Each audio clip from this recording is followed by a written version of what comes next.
మోకాళ్లలో గుజ్జును పెంచి నొప్పిని తగ్గించి సర్జరీని దూరం చేసే ఫ్రీడమ్ వాక్. నమస్తే, వెల్కమ్ టు సుమన్ టీవీ. నేను మీ సాయి. ఎప్పుడెప్పుడు అని ఎదురు చూస్తున్న ఎగ్జిట్ పోల్స్ వచ్చేసాయి. సో ఈ ఎగ్జిట్ పోల్స్తో ఆంధ్రప్రదేశ్ రాష్ట్రంలో ఎవరు ప్రభుత్వాన్ని ఏర్పాటు చేయబోతున్నారు, ఎవరికి ఎంత సీట్లు వస్తాయి, ఎంత షేర్ వస్తుంది, ఓటింగ్ పర్సెంటేజ్ అనేది ఆసక్తి నెలకొంది. ఈ నేపథ్యంలో ఒక్కొక్క సర్వే సంస్థ వారి యొక్క రిపోర్ట్ని వెల్లడిస్తున్నాయి. సో దీంట్లో భాగంగా ప్రస్తుతం మనం శ్రీ ఆత్మసాక్షి సర్వే రిపోర్ట్ ఇచ్చినటువంటి ఏ విధమైనటువంటి సర్వే ఇచ్చారు, వారు ఎవరికి ఎడ్జ్ ఇచ్చారు, దీనికి సంబంధించిన విషయాన్ని చూద్దాం. ఇప్పటికీ అసెంబ్లీ నియోజకవర్గాలకు సంబంధించిన విషయాన్ని మనం చూసాం. శ్రీ ఆత్మసాక్షి పార్లమెంటు సెగ్మెంట్లకు సంబంధించి 25 స్థానాలలో ఎవరికి ఏ పార్టీకి ఎన్ని వస్తాయనేటువంటి విషయానికి సంబంధించి మనం తెలుసుకునేటువంటి ప్రయత్నం చేద్దాం. సో శ్రీ ఆత్మసాక్షి ఇచ్చినటువంటి రిపోర్ట్ ఇది. లోక్సభ స్థానాలకు సంబంధించి వైఎస్ఆర్సీపీకి 16, టీడీపీకి 6 స్థానాలు, జేఎస్పీకి 1, బీజేపీకి 1 స్థానం, కీన్ కాంటెస్ట్ 1 అనేటువంటి విషయాన్ని వీళ్ళు ఈ రిపోర్ట్ ద్వారా మెన్షన్ చేశారు. మొత్తం 25 లోక్సభ స్థానాలకు గాను ఆంధ్రప్రదేశ్లో. రైట్, దీని గురించి మనం మాట్లాడదాం. మనతో పాటు Suman TV news chief editor Keshav గారు ఉన్నారు. సార్, పార్లమెంట్ సెగ్మెంట్లలో వీరు ఇచ్చినటువంటి రిపోర్ట్ ఎట్లా చూడొచ్చు? మొత్తం ఇక్కడ కూడా ఎక్కువ వైఎస్ఆర్సీపీ గెలవబోతుంది అనేటువంటి విషయాన్ని స్పష్టం చేస్తున్నారు. అంటే ఓవరాల్గా అసెంబ్లీ ఇంపాక్ట్ లోక్సభ స్థానాలపైన కూడా కనిపిస్తుంది. అసెంబ్లీలో వైఎస్ఆర్సీపీ 116 సీట్లకి, మ్యాక్సిమం 116 సీట్ల సాయంతో గవర్నమెంట్ ఫామ్ చేసే అవకాశం ఉందన్నారు. కాబట్టి దానికి అనుగుణంగా లోక్సభ స్థానాలను మనం చూస్తే కనుక ఆంధ్రప్రదేశ్లో మొత్తం 25 లోక్సభ స్థానాలు ఉన్నాయి. 25 లోక్సభ స్థానాల్లో 16 చోట్ల వైఎస్ఆర్సీపీ అభ్యర్థులు గెలుపొందేటువంటి అవకాశం ఉంటుంది. అంటే ఎగ్జిట్ పోల్ డేటా ప్రకారం ఆత్మసాక్షి గ్రూప్ ఇచ్చినటువంటి expected number of parliamentary constituencies for parties in Andhra Pradesh 2024 ఆ లెక్క ప్రకారం చూస్తే వైసీపీ 25 నియోజకవర్గాల్లో 16 చోట్ల గెలుస్తుంది. అంటే గతం కంటే లాస్ట్ టైం 22 చోట్ల గెలిచింది. ఇప్పుడు 6 సీట్లు మైనస్ అయినట్టుగా లెక్క. 6 సీట్లు మైనస్ అవుతున్నట్టు మనం చూడాలి. -6 కింద దీన్ని మనం తీసుకోవాల్సి ఉంటుంది. ఎందుకంటే జగన్మోహన్ రెడ్డి గారు పెట్టినటువంటి ఎస్టిమేషన్స్ ప్రకారం కూడా మళ్ళీ ఈసారి 22 క్రాస్ చేస్తామేమో అనేటువంటి ఒక మాట చెప్పారు.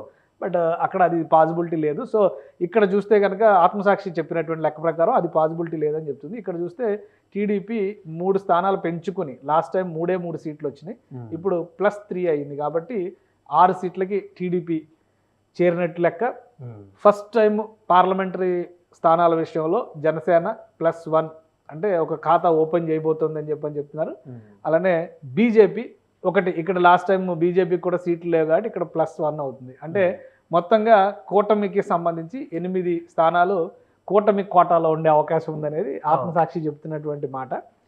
సో కీన్ కాంటెస్ట్ 9 ఉంది, ఒకటి ఉంది. అంటే ఈ 1ని మనం ఇక్కడ ఎందుకు వేయాల్సి వస్తుంది అంటే ఇక్కడ 8 నుంచి 9 అనేటువంటి మాట చెప్పారు. సో ఇక్కడ 16 నుంచి 17 అన్నారు. సో ఈ 1 ఇటు యాడ్ అయిద్దా?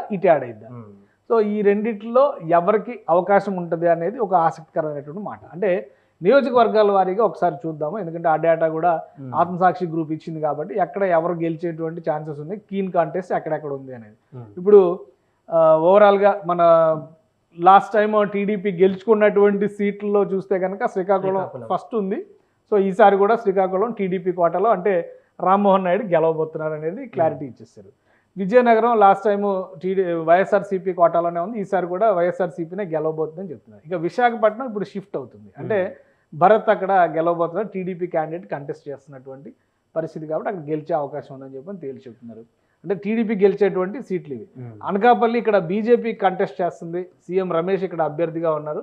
సో ఇది కీన్ కాంటెస్ట్లోకి వెళ్ళిపోయింది. ఇది గెలుస్తుందా లేదా అనేది ఒక సస్పెన్స్ వాతావరణం నెలకొని ఉంది. ఇక్కడ అరకు చూస్తే కూడా అరకు పార్లమెంటరీ స్థానంలో కూడా బీజేపీనే కంటెస్ట్ చేస్తుంది. సో బీజేపీ క్యాండిడేట్ ఇక్కడ ఓటమి పాలవచ్చు, వైసీపీ పక్కాగా గెలుస్తుంది అనేటువంటి మాట చెప్పారు. కాకినాడ ఇక్కడ జనసేన పార్టీ పోటీ చేస్తుంది, కాకినాడ జనసేన ఓడిపోతుంది, వైఎస్ఆర్సీపీ గెలుస్తుంది అనేటువంటి విషయం క్లారిటీ ఇచ్చారు. రాజమండ్రి ఇక్కడ బీజేపీ పోటీ చేస్తుంది, పురంధేశ్వరు ఓడిపోతున్నారు, వైఎస్ఆర్సీపీ గెలుస్తుంది అనేటువంటి మాట చెప్తుంది. అంటే ఇవన్నీ కూడా లాస్ట్ టైం కూడా వైఎస్ఆర్సీపీ నియోజకవర్గాలే ఇవన్నీ కూడా. ఇప్పుడు టఫ్ కాంటెస్ట్లో ఒకటి ఉంది, మిగతా 3 మళ్ళీ గెయిన్ చేస్తారనేటువంటి మాట చెప్తున్నారు. ఇక అమలాపురం నియోజకవర్గం టీడీపీ, అక్కడ బాలయోగి కుమారుడు బరిలో ఉన్నాడు, ఆయన గెలుస్తాడనేటువంటి మాట చెప్తున్నారు. నరసాపురం ఇది లాస్ట్ వరకు RRR ఒక సస్పెన్స్ సీట్గా ఉన్నటువంటి నరసాపురం నియోజకవర్గంలో శ్రీనివాస్ వర్మను బరిలో దింపారు, భూపతిరాజు శ్రీనివాస్ వర్మ. సో సో ఆ బీజేపీ గెలిచేటువంటి ఏకైక సీట్ నరసాపురం అని చెప్పని తేల్చి చెప్పారు ఈ సర్వేలో. సో ఏలూరు వైఎస్ఆర్సీపీ గెలవబోతుంది. విజయవాడ వైఎస్ఆర్సీపీ, ఇక్కడ నాని కేసినేని నాని టీడీపీ రెబల్గా ఆయన మారాడు, పార్టీ మారి వైసీపీలో చేరారు. టీడీపీ స్థానమే లాస్ట్. సో ఇది లాస్ట్ టైం టీడీపీ స్థానం, ఇది టీడీపీ లాస్ అవుతున్నట్టుగా ఇక్కడ చూపిస్తున్నారు. నాని తమ్ముడే అక్కడ పోటీ చేస్తున్నాడు కాబట్టి మరి అదేం జరుగుతుందో చూడాలి. ఎగ్జిట్ పోల్ లెక్క ప్రకారం ఆత్మసాక్షి చెప్తున్న మ్యాటర్ ప్రకారం చూస్తే కనుక అక్కడ ఓడిపోయేటువంటి అవకాశాలు ఎక్కువ ఉన్నాయి. ఇక మచిలీపట్నంలో బాలశౌరి వైఎస్ఆర్సీపీ సీట్ ఇది. వైసీపీ నుంచి ఆయన జనసేనలోకి వచ్చి కంటెస్ట్ చేశారు. మళ్ళీ బాలశౌరి అక్కడ గెలవబోతున్నారు అనేటువంటి మాట వీళ్ళు చెప్తున్నారు. ఇక గుంటూరు కూడా టీడీపీ సీటే. లాస్ట్ టైం గల్లా జయదేవ్ పోటీ చేశారు, గెలిచారు. సో ఇప్పుడు ఆ ప్లేస్లో పెమ్మసాని చంద్రశేఖర్ బరిలో ఉన్నారు. టీడీపీ ఇది గెలవబోతుందని చెప్తున్నారు. నరసరావుపేట లావు శ్రీకృష్ణదేవరాయలు లాస్ట్ టైం పోటీ చేసి వైసీపీ నుంచి గెలిచారు. ఇప్పుడు ఆయన టీడీపీ అభ్యర్థిగా కూటమి తరఫున అక్కడ బరిలో ఉన్నారు. అనిల్ కుమార్ యాదవ్ మాజీ మంత్రి అక్కడ బరిలో ఉన్నారు. వైసీపీ గెలుస్తుంది అనేటువంటి మాట వీళ్ళు చెప్తున్నారు. ఇక బాపట్ల ఫస్ట్ టైము అంటే నందిగం సురేష్ ఓడిపోతున్నాడు అనేటువంటి మాట. బాపట్ల మాజీ ఐపీఎస్ ఆఫీసర్ కృష్ణకుమార్ పోటీ చేశాడు, ఆయన గెలుస్తున్నాడు అని చెప్పనేటువంటిది ఇక్కడ చెప్తున్నారు. ఇక ఒంగోలు నుంచి కూడా పార్టీ ట్విస్ట్ అయింది.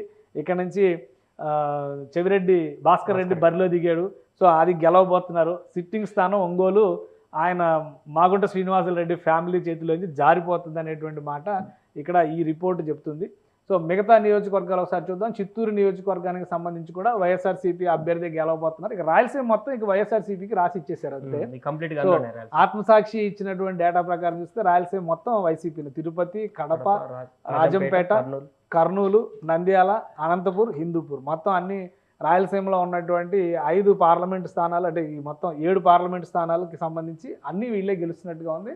సో రాయలసీమ బెల్ట్ అంతా ఇంక్లూడింగ్ చిత్తూరు మొత్తం ఈ బెల్ట్ అంతా ఓన్లీ వైఎస్ఆర్సీపీ గెలుస్తుంది అనేటువంటిది చెప్తున్నటువంటి మొత్తం 7 సీట్స్ ఉన్నాయి. 7 సీట్లు కూడా వీళ్ళే గెలుస్తారు. కోస్తా బెల్ట్లోనే కొంచెం అటు ఇటుగా జరుగుతుంది. అంటే ఈ లెక్క ప్రకారం చూస్తే ఒక సీట్ అటు ఒక సీట్ ఇటు వస్తుంది.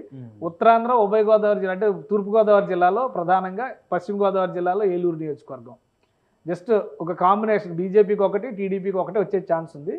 ఉభయ గోదావరి జిల్లాల్లో కూడా వైసీపీకి ఎడ్జ్ ఉన్నట్టుగా ఇది చూపిస్తుంది. కానీ ఒకటి చూడాలి, ఇక్కడ మనం అసెంబ్లీ నియోజకవర్గాల్లో చూస్తేనేమో జనసేనకి బీజేపీకి కొన్ని సీట్లు వచ్చినాయి. బట్ లోక్సభ సీట్ల విషయంలో మాత్రం వైసీపీకి ఇక్కడ ఎడ్జ్ ఉన్నట్టుగా వస్తుంది. సో అందుకనే ఇలా ఫైనల్ టాలీ చూస్తే కనుక మనం 16 నుంచి 17 వైఎస్ఆర్సీపీ, టీడీపీ అలయన్స్లో ఉన్నటువంటి కూటమికి 8 నుంచి 9. అంటే కడపలో కూడా నో కీన్ కాంటెస్ట్, షర్మిల ఓడిపోతుంది, పక్కాగా అవినాష్ గెలుస్తున్నారనేది ఆత్మసాక్షి గ్రూప్ తేల్చినటువంటి సర్వే ఇది. Right sir. సో మొత్తానికి అది శ్రీ ఆత్మసాక్షి ఇచ్చినటువంటి రిపోర్ట్లో వైసీపీ ప్రభుత్వం అధికారంలోకి రావడమే కాకుండా ఎంపీ స్థానాలను కూడా 16 నుంచి 17 స్థానాల వరకు కూడా ఎంపీ స్థానాలలో గెలిచి ముందుకు వెళ్ళబోతుంది అనేటువంటి విషయాన్ని చెప్తున్నారు. అటు కూటమి కూడా 8 నుంచి 9 లోక్సభ స్థానాలలో కూటమి గెలిచేటువంటి అవకాశం ఉన్నట్టుగా కూడా ఈ రిపోర్ట్ తెలియజేస్తోంది. సుమన్ టీవీలో మీ పర్సనల్ అండ్ బిజినెస్ ప్రమోషన్స్ కోసం కింది నెంబర్కి కాంటాక్ట్ చేయండి.